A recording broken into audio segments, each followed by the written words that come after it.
You're now listening to Chaos Culture Radio. I'll be your host, Hakeem Bello. You can catch us on themediabums.com. For you fools who don't listen, THEMEDIABUMS.com. I came to give you life, culture, and tell you how to grow your money tree. And everything else. Holla at me. Yo. Back again once again. This is Chaos Culture Radio. Radio, you already know what this it is. This is Hakeem Bello. I got my co-host Kareem CV, hitting y'all over the head again with some of this good stuff. You already know. Back again to drop you some of that sauce. Oh yeah. Some of that pimping. Sauce drip. Some of that knowledge. Knowledge. And this is our 4th episode. You know what I'm saying? Yep. You know, topics get a lot more deeper than before. You know, we got a lot to talk about today. But our topic today is something that a lot of y'all probably are wondering. This can be applicable on both sides or many other sides of people. But today we're just going to focus on black people. You know what I mean? That's what I know best. Yep. So I had a conversation the other day, and I want to focus on black businesses. All right, let's get into it. Black business is very important. You know, I think that's a very big topic today about entrepreneurship, right? Yeah. We're living in an age of entrepreneurship thanks to Trump, his new tax laws and stuff like that, and I think more people are becoming entrepreneurships. Right. But I have an issue, though. I think people are giving people the wrong information about entrepreneurship. Especially black folks. Yeah, right. And Karine, I want to ask you a question. Right. And I want you to answer me from this consensus from a larger perspective. I'm just talking from a more general perspective. Right. I know there's different other people doing different things. Yeah. But do you see majority of black people doing the same business tactics from state to state? You know what? I think so. I feel like there is kind of maybe a generic list of jobs that black people, brown people kind of fall into or pick because of maybe sometimes lack of knowledge. You know what I'm saying? Or lack of education. Or if they just grew up around a certain situation where it's just like, look, these are the things I've seen growing up. Whether it's like, I could be a drug dealer, I could be a teacher, I can be, kind of these standard things. Hairstylists, like you said, which I don't see nothing wrong with them, but I think also it's just like knowing, kind of going back to some of the other conversations we had, knowing like, we can be more, if we educate ourselves, we can find out that there's so much more that we can do. And so many different types of businesses that we can open up. But I also think it comes with having perspective. You know what I'm saying? Just in general, having perspective and knowing that you have options on what are available. But I think that's where minds have to come together. And people of color, black folks, brown folks, we got to kind of work together. That's how we're going to find out the best plan of what type of business we can open up. So, to throw it back to you, earlier you kind of mentioned some really good ideas, but I want you to give people your... So, for what people who don't know, me and Kareem was having a conversation earlier about some things, and I was talking about a conversation my friend was telling me about this barber. And he was mentioning that the barber was talking to a youth, which we love. The barber is a successful barber. He lives in New York City. He makes over $100,000. He owns 2 barbershops, which is highly successful. And that's a rarity. You don't have too many barbers making that amount of money running 2 shops. Yeah. But the point is that kind of trickled me. The thing, the barber's my age. Okay. So he's giving this young kid who is in a different stage of where we came from our life is.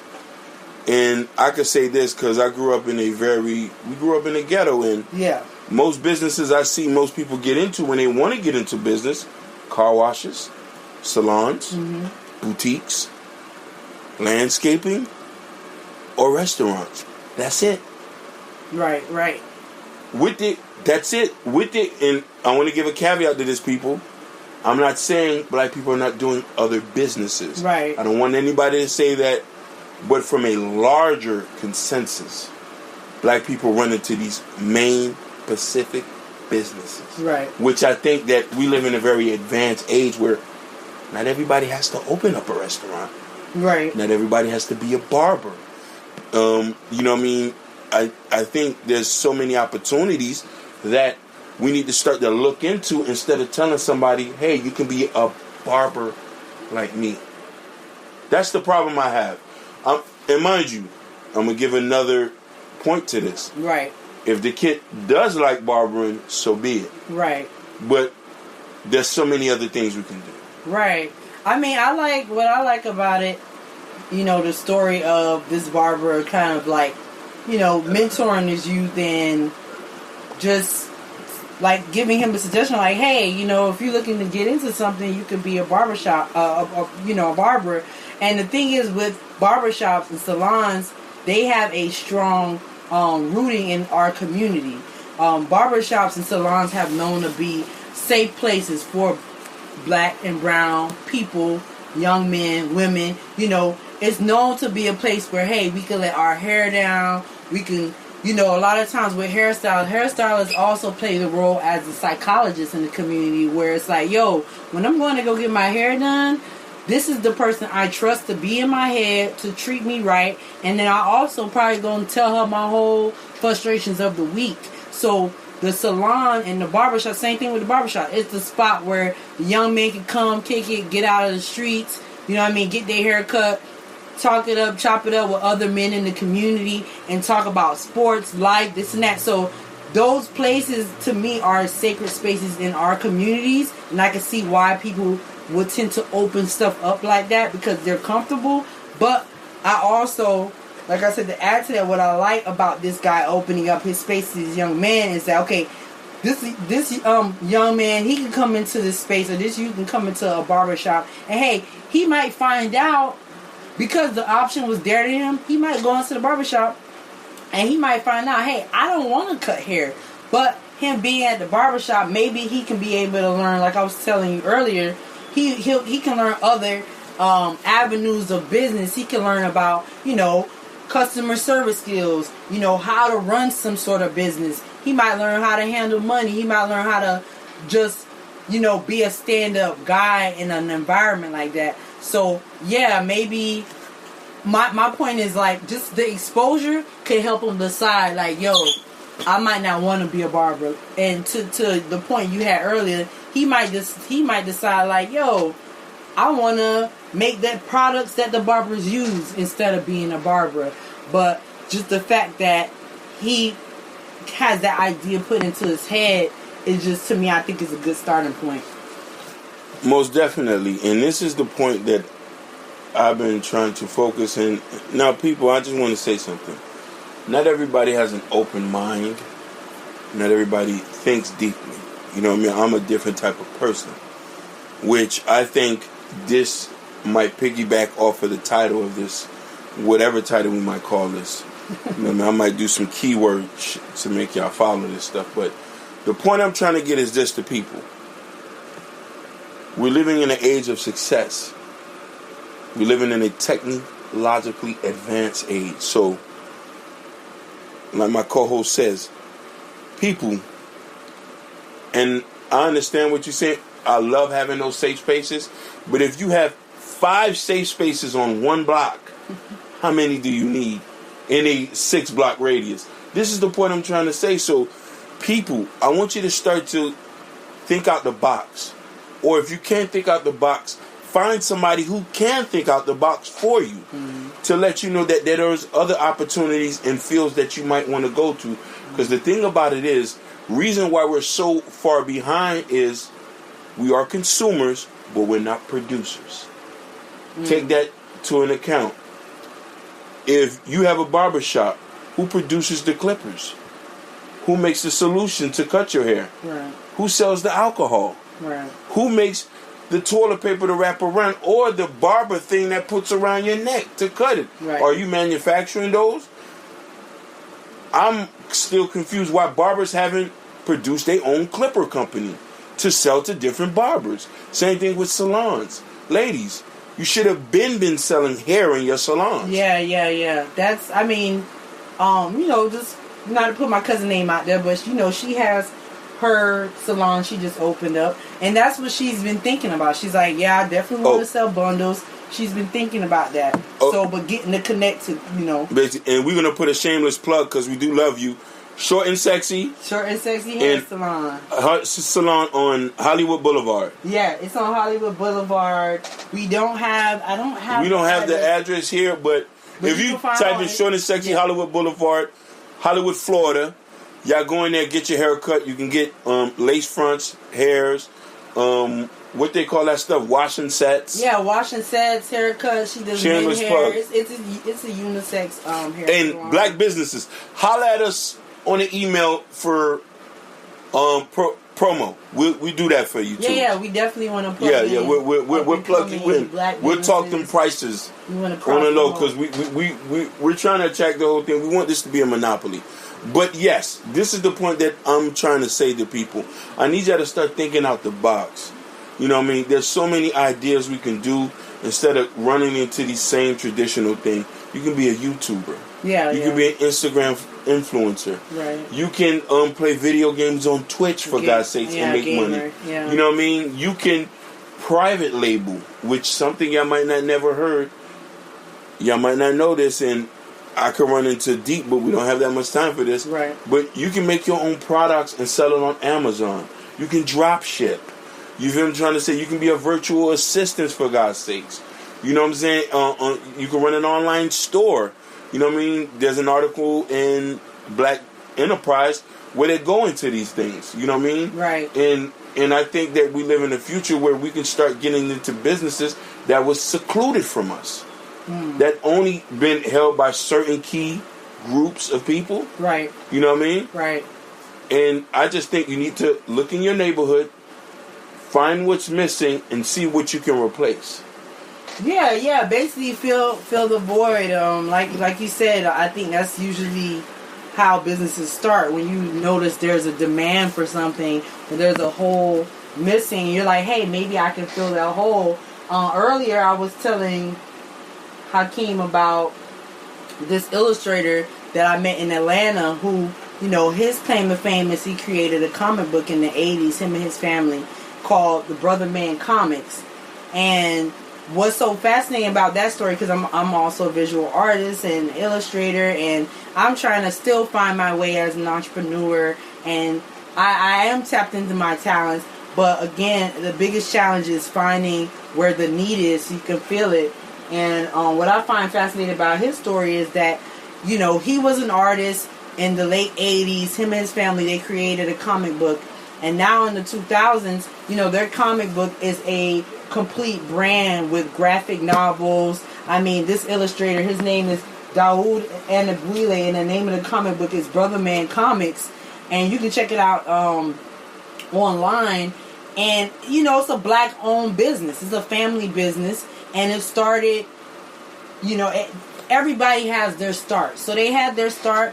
And one of the fascinating things about their story is that they were doing their business back in the late 80s and early 90s, which means they didn't even have technology. They didn't have what we have today. We didn't have the Instagrams and Twitters to promote.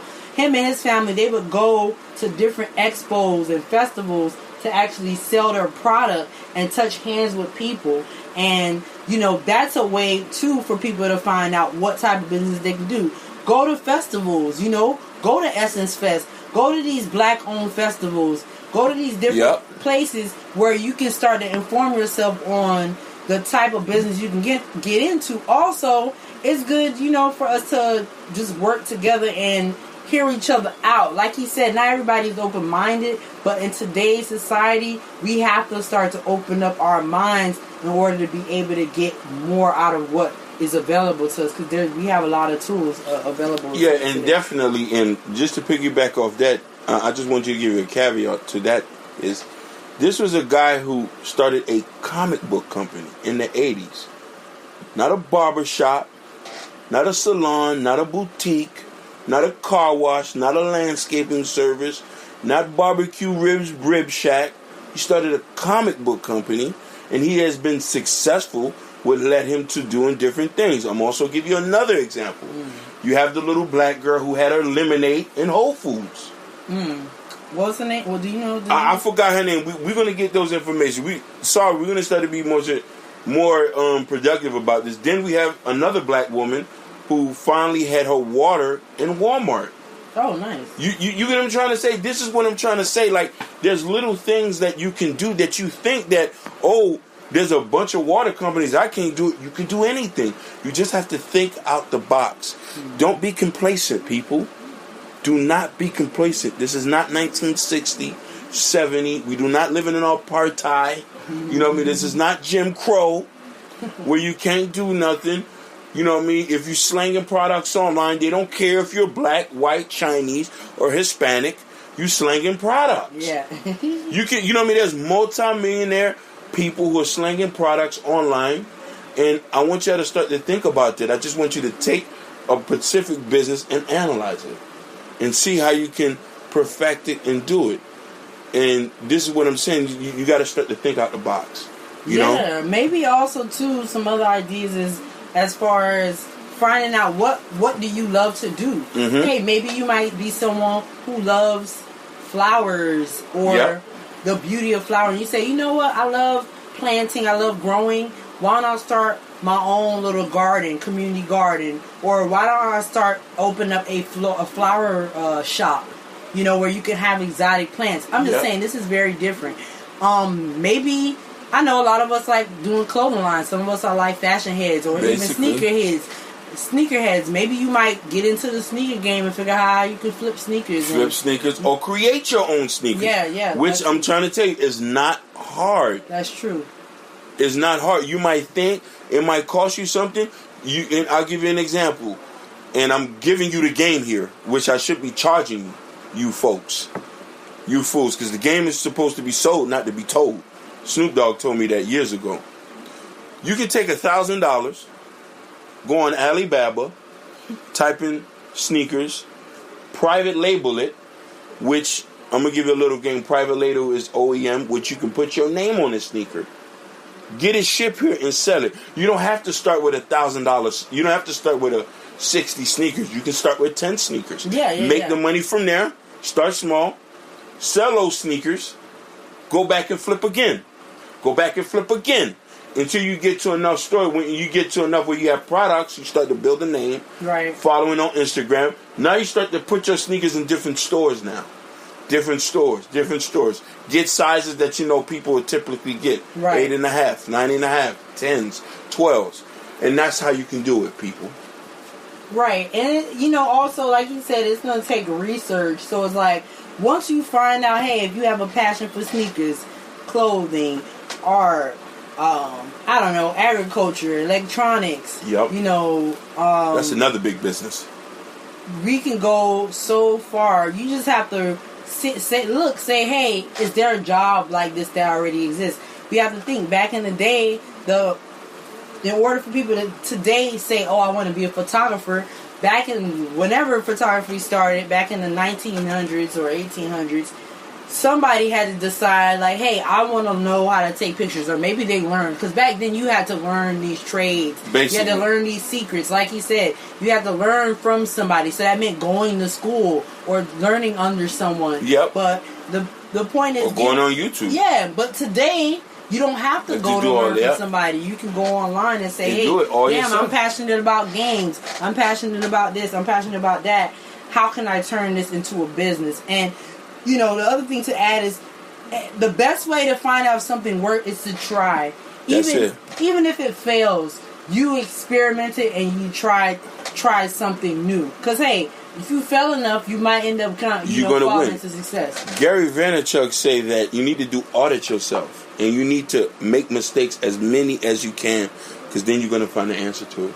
He likes to fail because sooner or later he's going to do something right. Mm-hmm. And this is where we're getting at, people.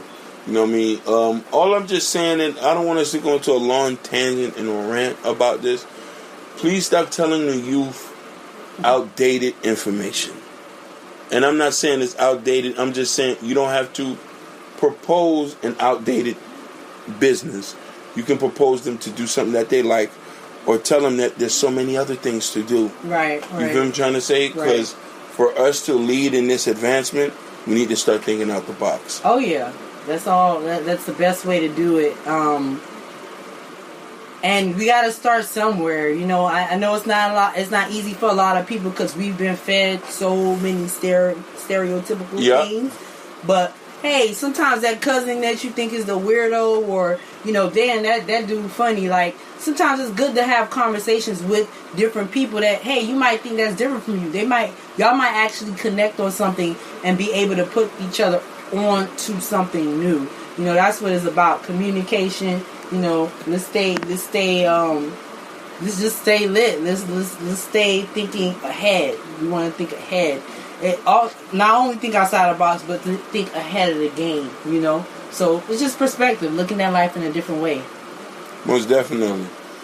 And and this is and I'm gonna give my last thought on this to piggyback on this. If you want to be a successful person, especially being a person of color, Hispanic, in America or any other place and wherever you can be in the backyards of Africa or Madagascar somewhere, or in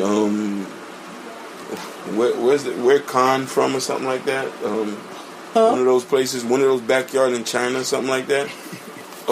You need to read at least 5 to 20 books, at least a year. You need to read. You need to do research, and that's all I got to say about that. Word. So like that. We're gonna end this podcast on a different note. Education for all. Yeah. Oh yeah, man. Books are your friends. And that's it. So, thank you for tuning us with us. We'll holla at you. This guy is slick, y'all. You already know. We out. We out. Man, I just appreciate y'all just listening. Stay tuned for the next episode.